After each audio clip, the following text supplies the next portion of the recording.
When soldiers head overseas to serve our country, they're exposed to threats every day. One of the most dangerous are those they can't see. Toxins that can lead to long-term and sometimes deadly health issues. Some of those toxins come from things like herbicides, radiation, contaminated water, and burn pits. The Department of Defense estimates nearly 3.5 million soldiers who served in Iraq or Afghanistan after 9/11 were exposed to toxins from burn pits.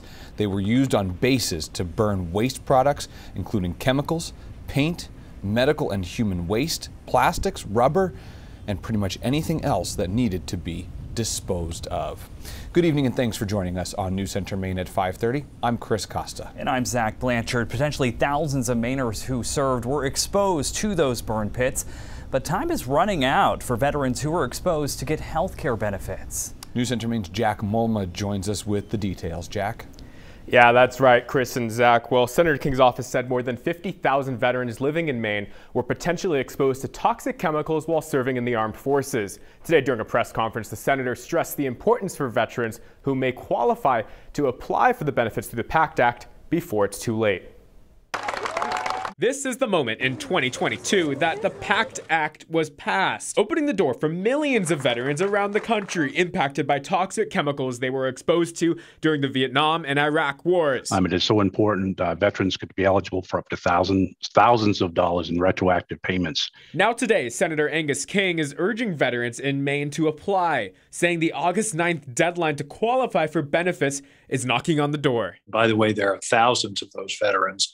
Should get in touch with the VA in the next week. I was affected by burn pits in Iraq, and I have prostate cancer. This is Chip Ridke. While serving in the Iraq War in the Air Force, he says he was exposed to the burning of car batteries and plastics. I remember, like the most beautiful fires I've ever seen of multicolors, but it was all toxins being into the air. He had most of his health care covered by the VA, but still had extra hardship. Stage 3, highly aggressive. Prostate cancer. Fighting fatigue and on testosterone-reducing drugs, Ridke applied for the PACT Act this year. My exposure, as well as many other veterans who now are covered by the PACT Act, were exposed to those. And, we lived in that condition. You couldn't get away from it because we lived on a base.